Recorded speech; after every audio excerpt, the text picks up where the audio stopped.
Hi, everybody. I want to talk to you about world-class due diligence, how our community of over 200 independent CPA firms, family offices, law firms, specialty firms, best-in-class, peer-reviewed, how our community is able to work together independently to create 10 times the results that the traditional due diligence from CPA firms, law firms, family offices accomplishes. So how do we create 10 times the quality of due diligence in 10 times less time with 10 times less risk? So we're going to go through the 10 pillars of revolutionary due diligence. And the enemy of revolutionary due diligence is good due diligence. So we don't want to be trapped in good due diligence, because good due diligence can lead to disastrous results.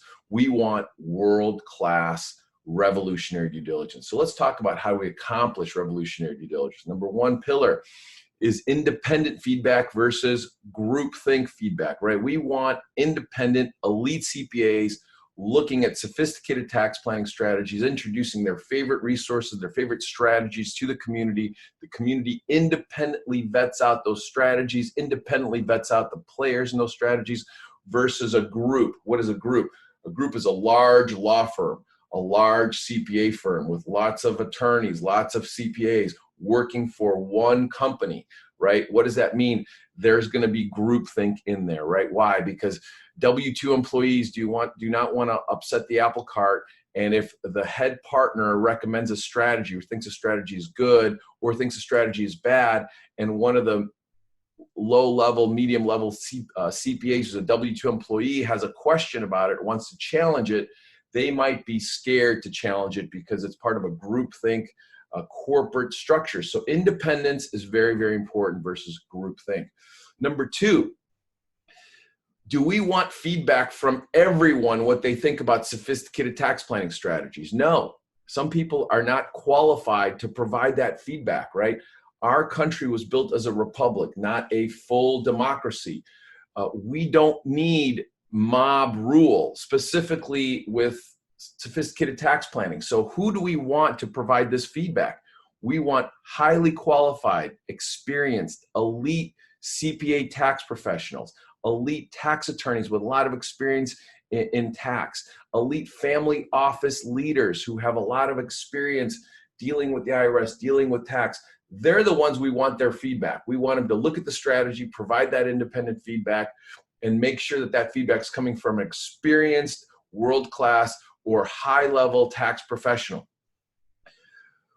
Three, we want to look at the specialist experience. Which attorney is bringing this situation to the fold? Which specialist is bringing this situation to the fold? Let's look at their background. Are they truly best in class? Does their community look at them as best in class? Let's look at their experience before we take their word as gospel. Of course, we're not going to take their word as gospel, but the specialist experience is very, very important. And we look at that as a third pillar of revolutionary due diligence. The fourth pillar of revolutionary, to create revolutionary due diligence, is a comparative analysis of benefit versus cost. And what I'm saying is, how does this structure the benefits versus cost compared to other structures, other possible solutions, and then, of course, how they fit in that specific fact pattern of that client, of that family, of the business owner that's dealing with that specific tax situation.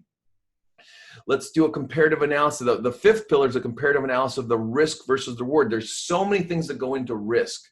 Audit risk, tax court risk, the reward. Obviously, the rewards are simple to calculate, but we want to calculate the risk versus reward and then compare them to the risk reward of every other possible strategy that's going to fit into this particular fact pattern.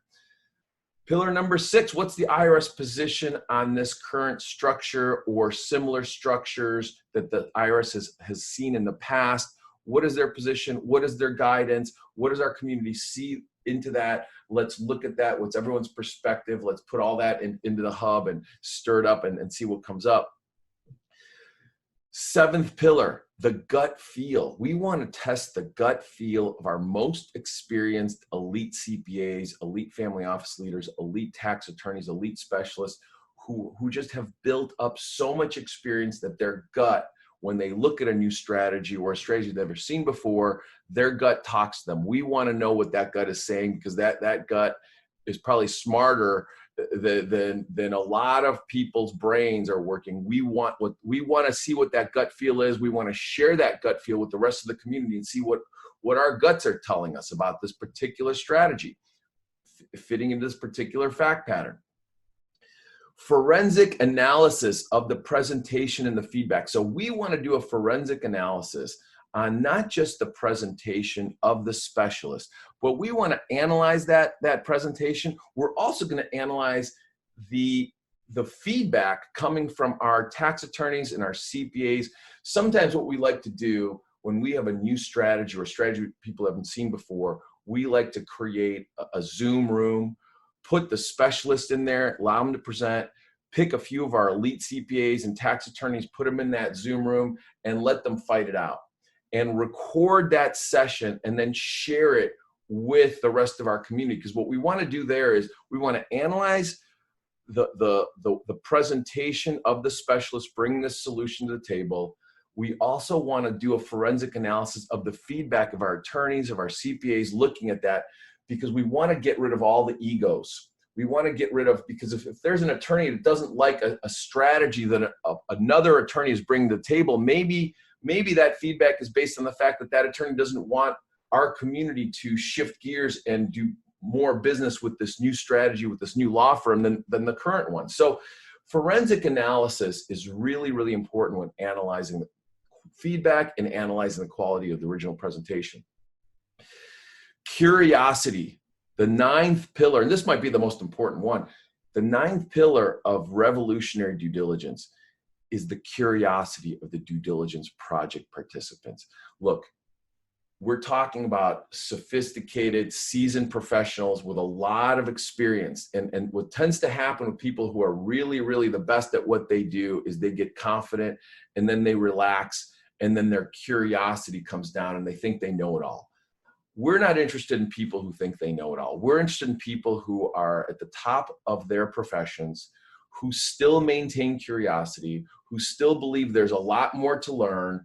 And of course, when we realize nobody knows how many pages there are in the tax code, the tax code is constantly changing, and tax attorneys are not allowed to solicit and legally market their unique tax planning strategies to the open marketplace. How is it possible for anyone to know everything? It's impossible. And so curiosity is one of the critical pieces that every member in our community has to have. A little bit of curiosity at the very, very least, and hopefully a lot more than that, in order to continue searching, to continue turning over rocks, to find different strategies, to continue introducing new strategies to the VFO Hub, and to be curious enough to explore new strategies that they've never seen before, and provide their honest feedback so that we as a community can continue winning. The 10th pillar of revolutionary due diligence is herd risk. We don't want to be doing strategies that are way ahead of the herd and way behind the herd, because we want to be right in the middle of the pack. Because if you're too out in front, you might get eaten. If you're the last gazelle crossing the wilderness, those hungry lions might get you. So we don't want to be the last. We don't want to be the first. We want to be in the middle of the pack.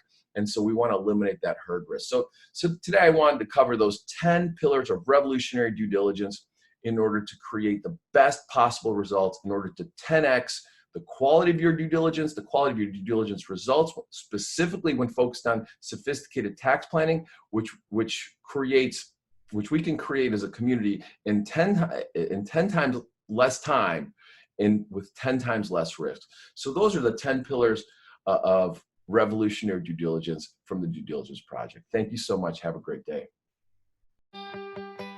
That's all for this episode of the Due Diligence Project podcast. Be sure to visit duediligenceproject.com to access the resources we have available for qualified CPAs and family office leaders. Our mission at the Due Diligence Project is to help you deliver more significance and value to your very best clients while shifting your traditional practice into the firm of the future.